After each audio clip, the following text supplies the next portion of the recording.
Hello disables, கர்த்தருக்கு ஸ்தோத்திரம். போன வீடியோவில் ஏசப்பா ஏன் தேவாலயத்தில் கோவமானாரு நம்ம பார்த்தோம். இன்னைக்கு அதுலேருந்து நம்ம என்ன கற்றுக்க போகிறோம்? ஏசப்பா தேவாலயத்தில் வியாபாரம் நடக்கிறதுனால கோவமானாரு. இன்னைக்கு 1 கொரிந்தியர் 3:17 ஒருவன் தேவனுடைய ஆலயத்தை கெடுத்தால் தேவன் அவனை கெடுப்பார்.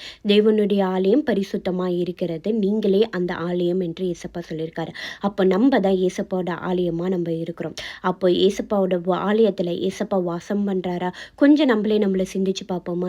ஏன்னா ஏசப்பா நம்மளுடைய ஆலயத்தை பரிசுத்தம் ஆக்கிறதுக்காக அவரு ரத்தம் சிந்தினார்.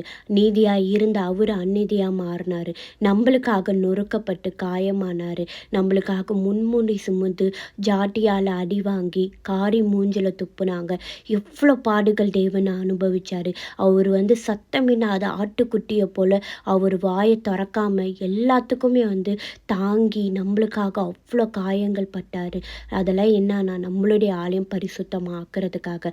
நம்ம தேவனுடைய ஆலயமாக இருக்கிறோம். அப்போ நம்ம ஆலயத்தில் ஏசப்பா வாசம் பண்ணுறாரா, இல்லை பிசாசானவன் வாசம் பண்ணுறானா? எப்படிப்பட்ட ஆலயமாக நம்மளோட ஆலயம் இருக்கிறது? ஏசப்பா மகிமைப்படுத்துகிற ஆலயமாக இருக்கிறதா? கொஞ்சம் நம்ம சிந்திச்சு பார்த்து நம்மளுடைய ஆலயத்தை ஏசப்பா நீங்கள் வாசம் பண்ணுற ஆலயமாக இன்றைக்கி நாங்கள் மாறணும். எங்களை பரிசுத்தமாக்கிறதுக்காக தான் நீங்கள் இவ்வளோ பாடுகள் பட்டீங்க. அதனால் எங்களுடைய பரிசுத்தத்தை நாங்கள் காத்துக்கொள்ளணும். உங்களுடைய ராஜ்யத்துக்கு நாங்கள் ஏற்ற பிள்ளைகளை நாங்கள் மாறணும். எங்களுடைய ஆலயத்தை நீங்கள் வாசம் பண்ணுற ஆலயமாக நாங்கள் மாறணும் ஏசப்பான்னு இன்றைக்கி நம்ம மன திரும்பி ஏசப்பா வாசம் பண்ணுற ஆலயமாக நம்ம மாறுவோமா? ஆமீன்.